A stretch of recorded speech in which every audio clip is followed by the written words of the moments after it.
Hello friends, स्वागत है आपका इजी एग्जाम सीरीज में। आज की वीडियो में हम मुस्लिम लॉ के क्वेश्चन करने वाले हैं। यह आपका जो है एलएलबी और बीए एलएलबी का काफ़ी इंपॉर्टेंट एक सब्जेक्ट होता है। एलएलबी सेकेंड सेमेस्टर और बीए एलएलबी सेकेंड सेमेस्टर में दोनों में पूछा जाता है। अगर जो ईयर वाइज एग्जाम की बात की जाए तो यह जो है फर्स्ट ईयर और सेकेंड ईयर में भी पूछा जाता है। अदर यूनिवर्सिटी में अदर जो है ईयर में पूछा जाता है। ठीक है, तो हम स्टार्ट करते हैं अपना वीडियो। तो उससे पहले आप लोग ये जान लीजिए कि यह आपका मुस्लिम लॉ का चौथा वीडियो है। अगर जो आपने अभी तक जो पहले के वीडियो ना देखे हो तो उसको देख लीजिए। तीसरे वीडियो में हमने जो है आपको क्वेश्चन 16 तक करवाया था। ठीक है, आज की वीडियो में हम स्टार्ट करते हैं। तो हमारा पहला क्वेश्चन है, निम्नलिखित में से कौन सा विवाह एक सुन्नी विवाह है। ठीक है, सुन्नी विवाह निम्न में से कौन सा है। ऑप्शन 1, पत्नी को तलाक देने के बाद पत्नी की बहन से विवाह। ऑप्शन बी आपका, एक सिया पुरुष अपनी पत्नी के मौसी से शादी करता है। ऑप्शन सी, सिया पुरुष अपनी पत्नी की भतीजी से अपनी पत्नी की अनुमति के बिना शादी करता है। और ऑप्शन डी, एक सुन्नी पुरुष एक ईसाई लड़की से शादी करता है। ठीक है, तो यहाँ पर जो है आपका जो करेक्ट आंसर हो जाएगा वह आपका जो है ऑप्शन नंबर आपका सी हो जाएगा, एक सुन्नी विवाह हो जाएगा। ठीक है, अगला आपका क्वेश्चन, पत्नी की अनुमति के बिना शादी करता है तो यहाँ पे आपका सुन्नी विवाह हो जाएगा।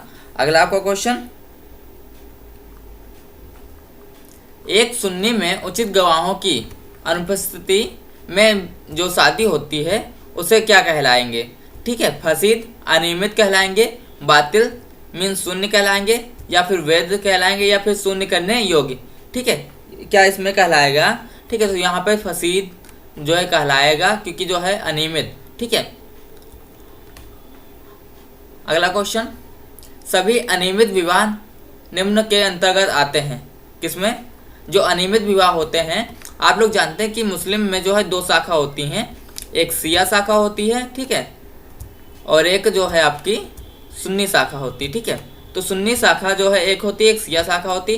तो अनियमित जो विवाह होते हैं वह किसके अंतर्गत आएंगे। ठीक है, तो यहाँ पर आपके ऑप्शन जो है हनबली, सफ़ी, सिया, हनाफी। ठीक है, तो यहाँ पर आपका जो करेक्ट आंसर हो जाएगा वह आपका सिया हो जाएगा। अगला आपका क्वेश्चन, तुहर की शर्त लागू नहीं होती यदि पत्नी और पति अलग रह रहे हों, पत्नी मासिक धर्म की अवधि से परे हो, और ऑप्शन सी आपका ए और बी दोनों, ऑप्शन डी इनमें से कोई नहीं। तो यहाँ पर आपका जो करेक्ट आंसर हो जाएगा वह आपका जो है ऑप्शन सी हो जाएगा। मीन्स आपका ए भी सही है, बी भी सही है, तो आपका ऑप्शन सी आपका बिल्कुल सही हो जाएगा। ठीक है, तो आपका अगला क्वेश्चन, मुस्लिम कानून के तहत यौवन एक जो है एक उम्र सीमा होती। जैसे अगर जो सब जगह बात की जाए तो वहाँ अलग अलग जगह पे, जैसे अपने इंडिया में 18 लड़कियों के लिए, मतलब शादी करने के लिए 18 साल लड़कियों की होनी चाहिए। ठीक है, ऐसे मुस्लिम कानून में जब तक लड़की यौवन नहीं प्राप्त कर लेती तब तक के लिए जो है उसे शादी जो है नहीं करना चाहिए। ऐसा जो है मुस्लिम लॉ में होता है। ठीक है, तो यहाँ पे बोला गया एक लड़की द्वारा विवाह कर लिया गया, ठीक है, लेकिन उसे यौवन प्राप्त नहीं हुआ। ठीक है, तो उसका जो विवाह होगा वो क्या होगा, शून्य होगा, वैध होगा, अमान्य होगा, या फिर ए या फिर सी। ठीक है, तो यहाँ पर आपको जो करेक्ट आंसर हो जाएगा वह आपका सी हो जाएगा, मीन्स अमान्य विवाह हो जाएगा। अगला आपका क्वेश्चन, इसमें पूर्व खाली का अधिकार नहीं है, वसीयत, वक्फ, सदागा, सबसे ऊपर वाला। ठीक है, मीन्स ऑप्शन नंबर ए। तो यहाँ पर आपका करेक्ट जो आंसर हो जाएगा वो आपका वसीयत हो जाएगा। ठीक है, अगला आपका क्वेश्चन, यौवन का विकल्प का अर्थ है एक अभिभावक द्वारा अल्पसंख्यक के दौरान शादी की गई मुस्लिम नाबालिग लड़की के पास नहीं है यौवन प्राप्त करने से ऐसे विवाह को अस्वीकार करने का अधिकार। ऑप्शन बी आपका। ठीक है, तो यहाँ पर आप ऑप्शन पढ़िएगा, तो यहाँ पर आपका जो है ये ऑप्शन आपके हैं, तो यहाँ पर आपका ऑप्शन जो है बी आपका सही हो जाएगा। ठीक है, अगला आपका क्वेश्चन, युवा अवस्था के विकल्प का प्रयोग महिला द्वारा पहले किया जा सकता है।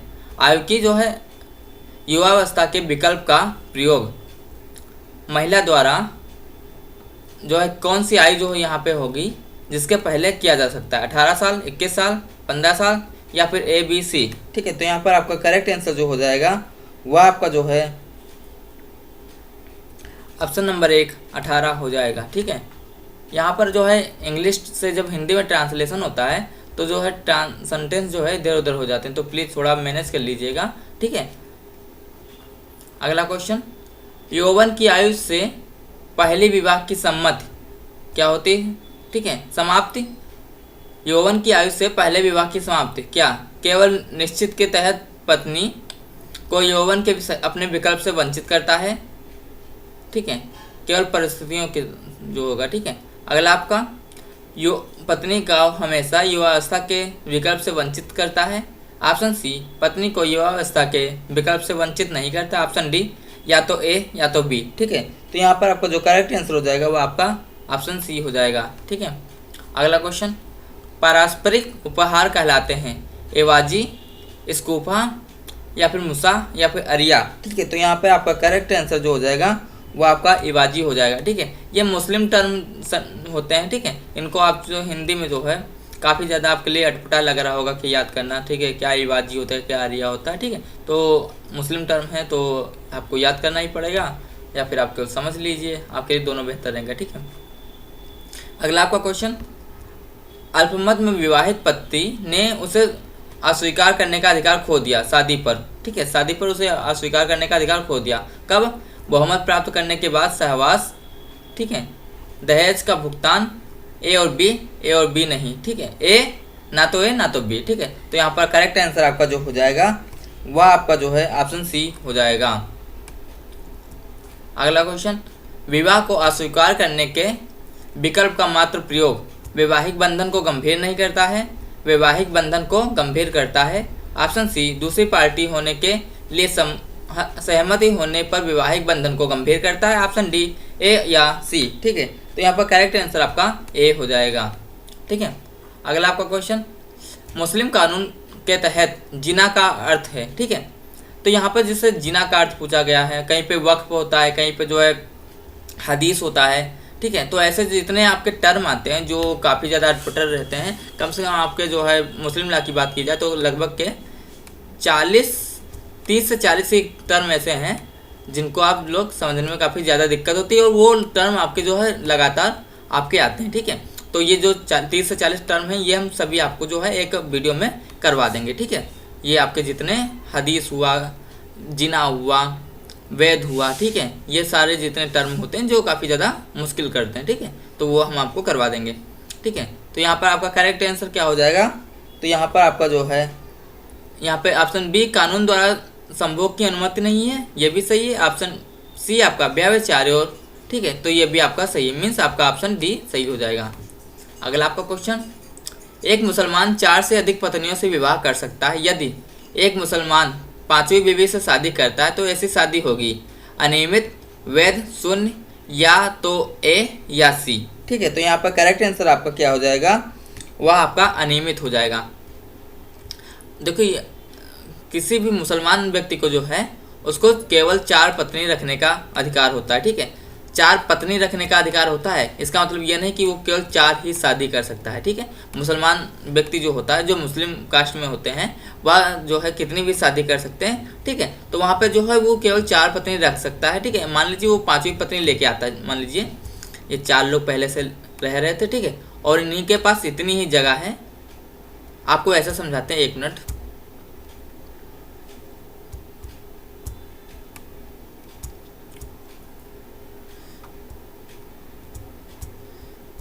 एक मिनट। हाँ, देखिए, मान लीजिए कोई व्यक्ति, ठीक है, तो ये एक रूम है। ठीक है, तो यहाँ पे जो है ये कोई यहाँ पे किसी व्यक्ति का ये घर है। ठीक है, तो यहाँ पे जो है केवल वो 4 पत्नियों को रख सकता है। ठीक है, और वो मान लीजिए 5वीं पत्नी से शादी कर लेता है। ठीक है, तो एक और से शादी हुआ ना, तो यहाँ पे लेके आया, तो यहाँ पे क्या हुआ, अब यहाँ पे एक और हो गई, तो यहाँ पे 5 हो गए, लेकिन उसके पास रखने का अधिकार कितना है? 4, केवल वो 4 को ही रख सकता है। ठीक है, तो ये जो अब शादी हो जाएगी 5वीं, ये अनियमित हो जाएगी। ठीक है, मान लीजिए यहाँ पे जो है वो एक जो है यहाँ से निकाल देता है, मीन्स यहाँ से उसको तलाक हो जाता है, तो ये वाली जो पत्नी होती है वो यहाँ पे जो है फिल हो जाएगी। ठीक है, तो यहाँ पे उसका जो अनियमित विवाह था वो आपका वैध विवाह हो जाएगा। ठीक है, ये आपका जो है यहाँ पे अनियमित का मतलब हो जाएगा। मैं जो है ऐसा कर सकता हूँ कि आपको ये चीज़ें समझ में आई होगी। ठीक है, और हाँ दोस्तों, आप लोग जानते हैं कि आपके एग्ज़ाम आने वाले हैं। ठीक है, आपके एग्ज़ाम जो है इस बार के MCQ बेस ही होंगे। ठीक है, MCQ बेस होंगे। ठीक है, पिछली बार भी आपके MCQ बेस हुए थे, तो आप लोगों के लिए काफ़ी ज़्यादा जो है माइंडसेट ज़रूरी करना होता है कि एमसीक्यू बेस हैं तो हमको ऐसी ही तैयारी करनी है, ठीक है। तो एमसीक्यू बेस तैयारी करने के लिए आपको जो क्वेश्चन की प्रैक्टिस करने की काफ़ी ज़्यादा ज़रूरत है। तो आपके क्वेश्चन प्रैक्टिस के लिए जो है हमारे यहाँ जो है आपको PDF प्रोवाइड की जाती है, ठीक है। तो एक सब्जेक्ट में लगभग जो है आपका, जैसे एक सब्जेक्ट का तो उसमें जो है 400 से आपके जो है 1 मिनट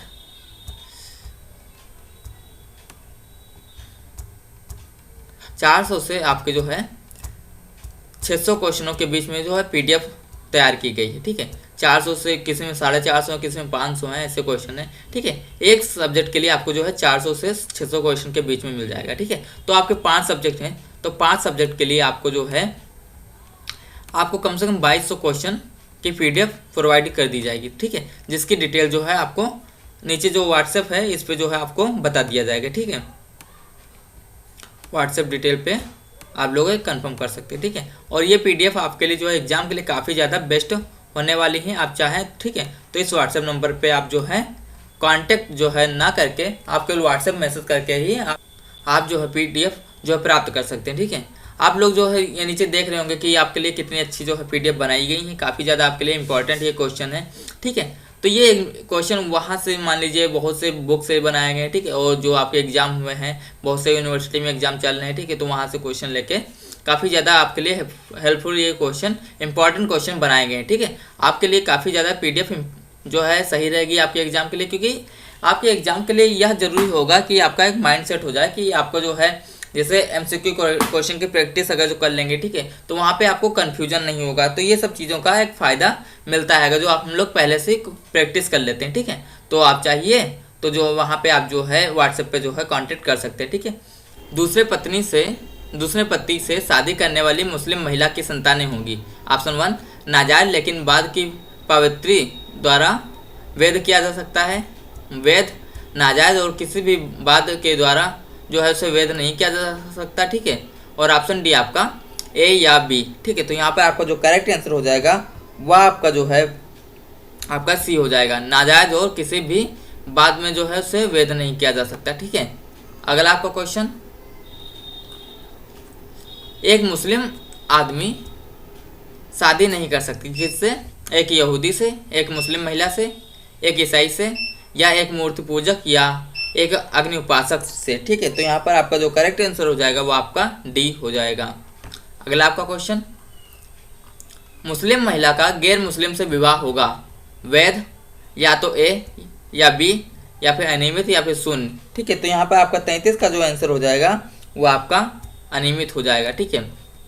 देखिए, मुस्लिम महिला का गैर मुस्लिम से विवाह जो होगा वो शिया और सुन्नी के लिए आप लोग जानते हैं अलग अलग चीज़ें, मतलब दोनों डिफिकल्ट होते हैं, ठीक है। 180 डिग्री का हमेशा जो उनका एंगल बना ही रहता है। वो अगर जो बाएं देखेंगे तो वो दाएं देखेंगे, काफ़ी ज़्यादा उनके में टकराव रहता है, ठीक है। लेकिन हाँ, दोनों लोग केवल अल्लाह को मानते हैं, अल्लाह को ही पूछते हैं, ठीक है। तो ये चीज़ आप देखिएगा, और कुरान में दोनों लोग विश्वास रखते हैं, ठीक है।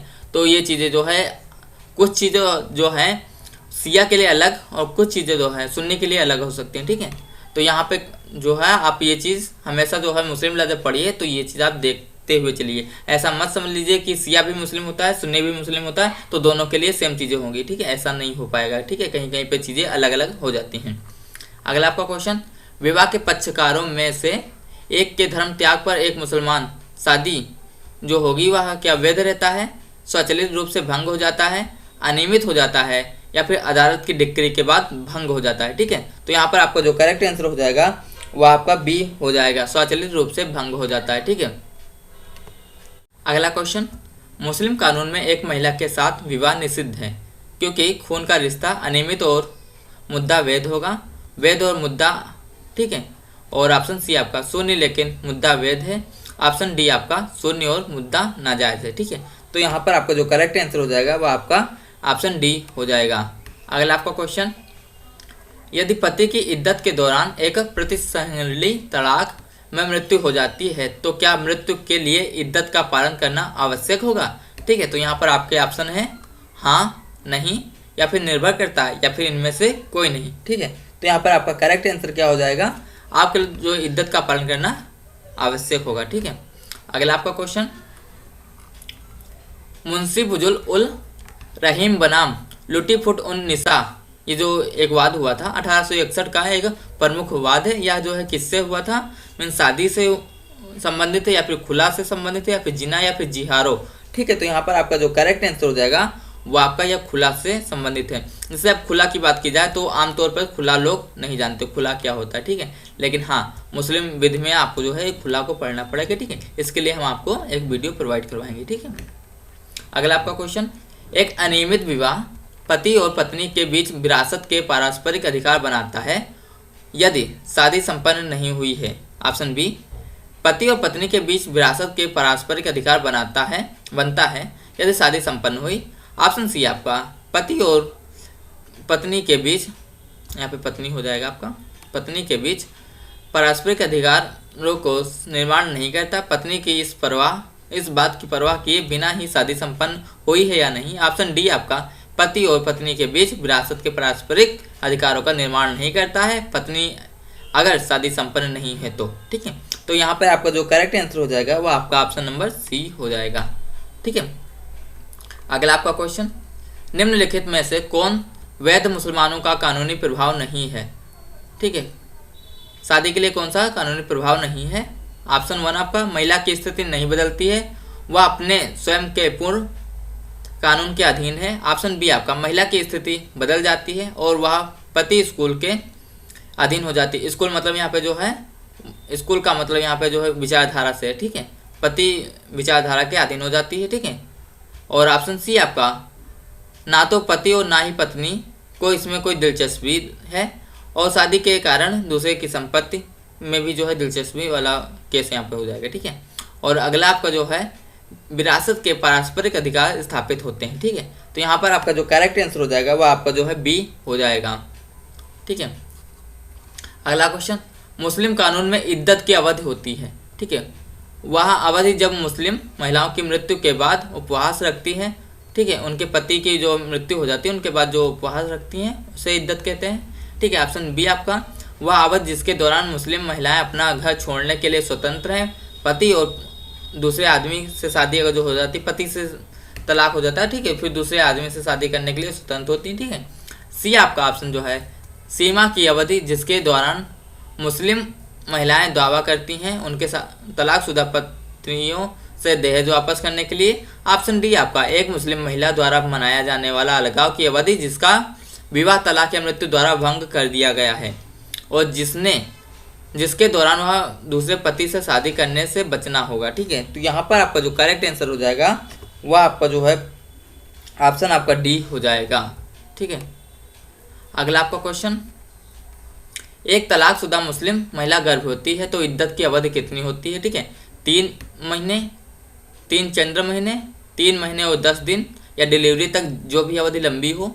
ऑप्शन सी 4 महीने 10 दिन या फिर डिलीवरी तक। ऑप्शन डी आपका 4 महीने और 10 दिन या फिर डिलीवरी से जो अवधि कम हो। ठीक है, तो यहाँ पर आपका जो करेक्ट आंसर हो जाएगा वो आपका सी हो जाएगा। ठीक है दोस्तों, आज के लिए बस इतने ही क्वेश्चन। मिलते हैं अगले वीडियो में, तब तक के लिए टेक केयर। अगर जो आपको यह वीडियो अच्छा लगा तो प्लीज़ लाइक शेयर और सब्सक्राइब करिएगा। हाँ, अगर जो आपको PDF चाहिए तो जो है आप हमको WhatsApp पर जो है कांटेक्ट कर सकते हैं। ठीक है, तो आपको वहाँ से PDF मिलने का जो है डिटेल्स मिल जाएगी। ठीक है, थैंक यू, टेक केयर।